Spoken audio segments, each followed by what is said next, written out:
Number 65। हम ऊपर ऊपर मुंह से ही मुक्ति चाहते हैं, सचमुच में नहीं।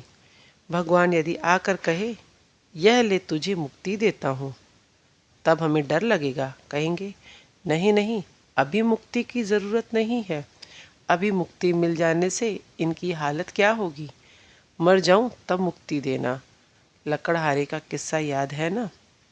बोझ के भार से थककर उसने यमराज के पास प्रार्थना की थी, और नहीं बनता प्रभु, मुझे मुक्ति दो। जब उन्होंने आकर ले जाना चाहा, तब वह कहने लगा, ऐसा नहीं प्रभु, इस लकड़ी के बोझ को उठाने देने के लिए तुम्हें पुकारा था। बद्ध जीवों की दशा भी ऐसी ही है। वे यहाँ के दुखों से ही मुक्ति चाहते हैं, असली मोक्ष नहीं। नंबर 66। भगवान को चाहोगे तो वे भी मिलेंगे, उनसे विषय सुख चाहो तो वे भी मिलेंगे, किंतु दोनों के लिए कुछ खटपट करनी पड़ती है। प्रयत्न न करने से किसी की भी प्राप्ति नहीं होगी। संसार के लिए क्या कम खटपट करनी पड़ती है।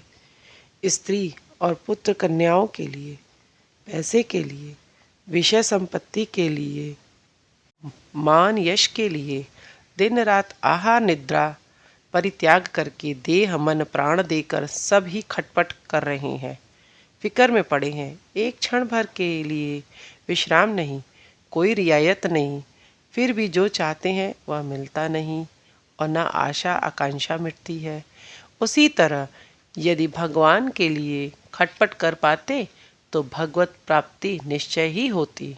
मणिकांचन फेंक कर हम कांच में भूल रहे हैं, बार बार धक्के और ठोकरें खा रहे हैं, फिर भी अकल ठिकाने नहीं आती। ऐसी ही महामाया की माया है। भगवत प्राप्ति जैसी कठिन है वैसी ही सरल भी है। केवल मन की गति के झुकाव को फिरा देना आवश्यक है, पर यह वह कर सकता है जिस पर माँ की कृपा हो। नंबर 67। बिना प्रयत्न के अभीष्ट लाभ नहीं होता। एक बालक ही बिना प्रयत्न किए पाता है।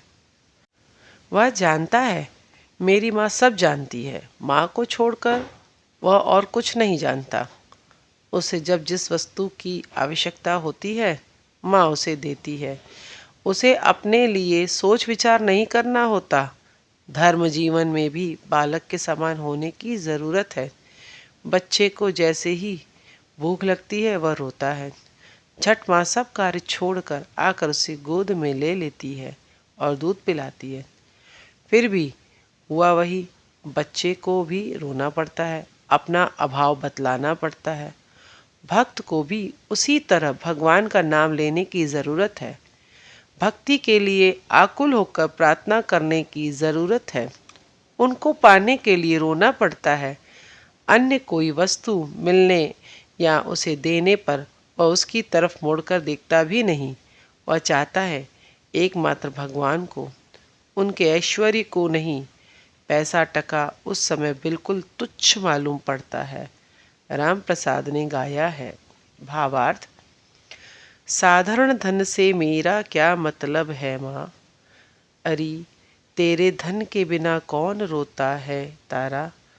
दूसरा धन देगी तो घर के कोने में पड़ा रहेगा, और माँ यदि अभय चरण देगी तो हृदय के पद्मासन पर सुरक्षित रखूँगा। नंबर 68। मन को कब्जे में लाना ही मुद्दे की बात है। वह यदि नहीं हो सका तो कुछ भी नहीं। कुछ नहीं कहते हैं गुरु, कृष्ण और वैष्णव साधु, इन तीनों की दया होने पर ही भी यदि एक की दया न हुई तो जीव मिट्टी में मिल जाता है। यह एक है मन। मन पर विजय प्राप्त कर सके तो संसार को जीता जा सकता है। इसलिए तो इतने साधन भजन की ज़रूरत है। श्री रामकृष्ण एक गीत गाते थे। भावार्थ, मैं जिस मंत्र को जानता हूँ तुझे वही मंत्र दिया, पर अब तेरे मन के हाथ में है। मंत्र वही है जिससे मैं विपत्ति से पार हुआ हूँ और दूसरों को पार करता हूँ।